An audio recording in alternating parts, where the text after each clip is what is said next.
Everybody, it's Steve here, doing another quick little video. And there was a topic on Chief Talk today, started by this ACAD user, and he was wondering about Craftsman Columns. I think he's trying to get a section, create a symbol that gets the section he wants, which I think is kind of difficult. But Mark here suggested using cabinets, and I looked at that and thought, boy, that's a little too complex for me. So I could get him to do a video and he could teach us. But I thought I'd do a video showing here's how his columns look, and these are all made with cabinets. Which is pretty impressive. I don't think I could do it, so I thought I'd do a quick video on how I would make a Craftsman column, and I've done a couple in preparation for this.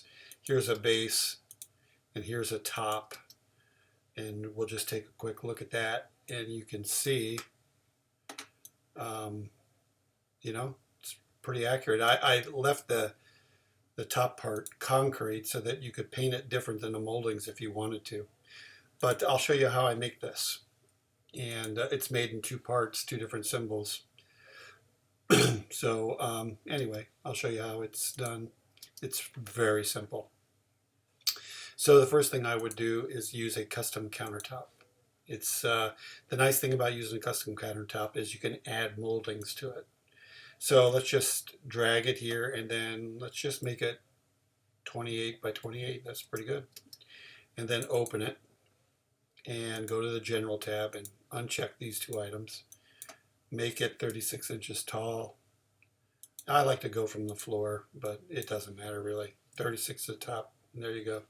Now let's add a molding. So I'm going to say display molding edges, and we will put a little base on it.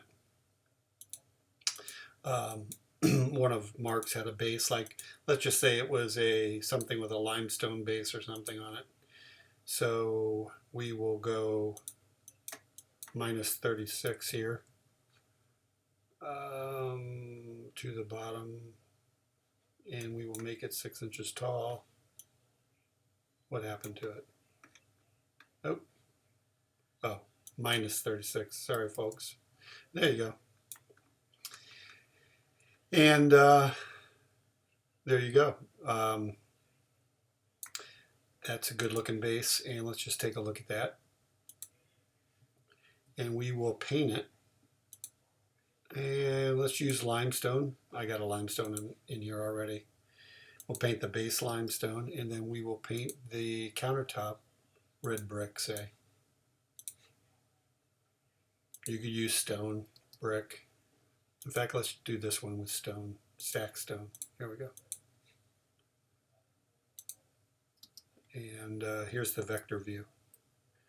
So that looks pretty good, and it's ready to just create a symbol with this. So we'll go up here, Tools, Symbol, Convert to Symbol.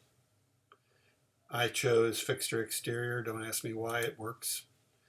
And to just give it a name here, Column Base Lesson 1. And I like to change this smoothing angle to about 20 because it makes these edges sharper. If you watch it here in Vector View and I put this at 60, you can see things disappear. So I just make it 20, makes it nice and sharp. Options, materials. The only thing you have to do here is set a stretch plane, maybe at 12 inches right in here, so that you can stretch it later. And then say save. So that's our base. Now let's get rid of this, and let's make the top portion. I start off with the pyramid right up here in Primitive Tools, Pyramid.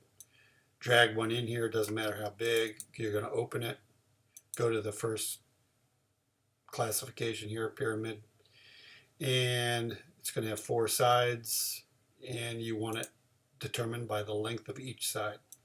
So let's make them 18, and then go up here to the height and make it 156 and truncate it at 66. And it gives you this what I would say looks like a Craftsman column on the top. And you can play around with these. I mean, if you made it 120 and 66, it's going to be pointier. So if you want something pointier, that's fine. Or, so let's just do what I've had here. That's good. And I'm just going to leave it concrete. And I like to put the moldings on right now, but you don't have to. I'm going to use a molding polyline right here. And click here and drag it over to this corner. And then tab and get it and open it. And I'm going to start at 36 inches here. And click on moldings, add new, and I have a little base molding that I use. And I just made this out of the catalog, this base trim right here. I reversed a molding, made it myself. Let's make it 2 by 2 and minus 1.75, extrude to inside, and let's just take a look at that. It doesn't look right. Oh, there we go. So let's raise this up. Use transform replicate, raise this up to 36. There we go. Let's look at it in vector view. And let's see if we got this in the right place. Yeah, it looks pretty good. And so we can look at this. Just gonna, there we go. And I made the back of this molding kind of thick so that I could wedge it in. So like I could open this and maybe make it 1.625, minus 1.625. And it'll snug it up a little tighter. So you can use your own molding and figure it out, but that works for me. Now let's add a cap molding like a crown. So add new, and I have a crown here. It's basically similar molding. And to top, vertical offset, I'm going to put it to 66. And then I'm not going to extrude inside, and I'm going to move it in about 3 inches. And let's just see where it is. Oh, I got to make it minus 3. Make sure you select the right molding here, number 2, and make this minus 3.5, let's say. There we go. So let's take a look at this so we can see what we got. Oops. Sorry about that, folks. So there's still a little gap there, so as you can see right up in there. So just double click on this crown mold, it'll open, Craftsman, and make it minus 3.75. And there you go. So now we've got this column with moldings on top and bottom, and it's ready to just make a symbol. So again, go Tools, Symbol, Convert to Symbol, Fixture Exterior, and we will name this column Top Lesson 1. Change this to 20. And sizing, I'm only going to mess with the height. So I'm going to put a stretch plane between 0 and 66 and make it a uniform stretch plane. And the rest of it you really don't have to mess with. Options, I like to check this.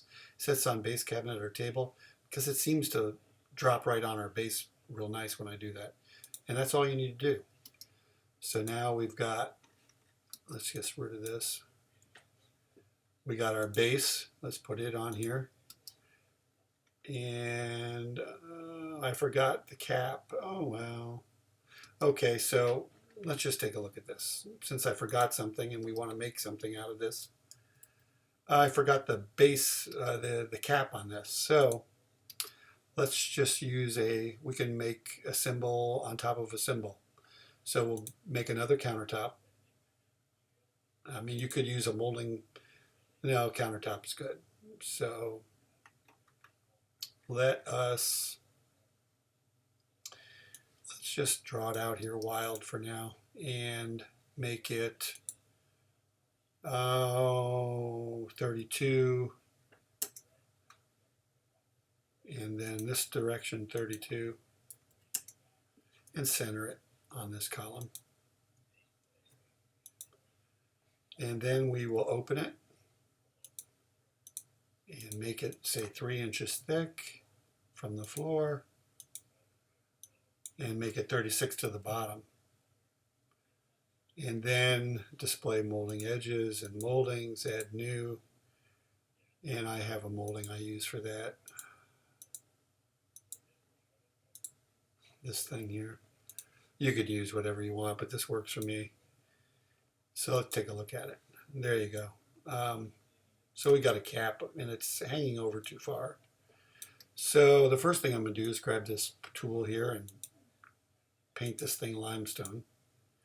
Then I'm going to go back to the plane view and use my concentric tool here and just move it back.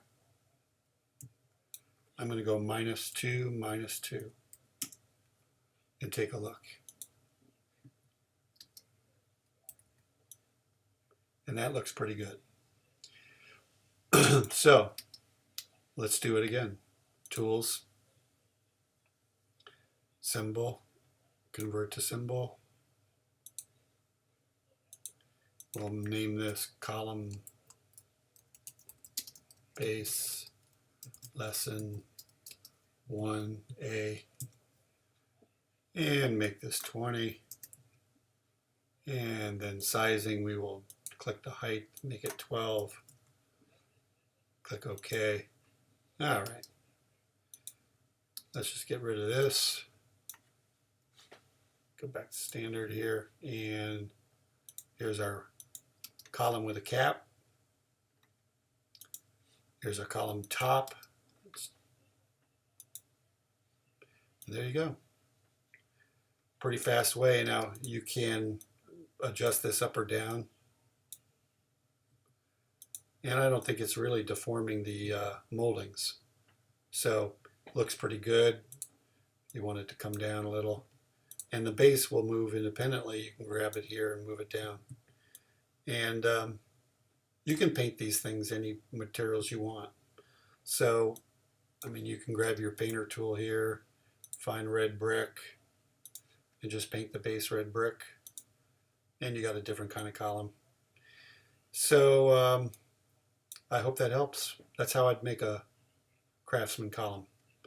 And if you wanted the base here to be wood, I'll do another video on that just to show you, because you can use the same top and create something with cabinetry on the bottom. So I'll do one quick on that and show you. Thanks.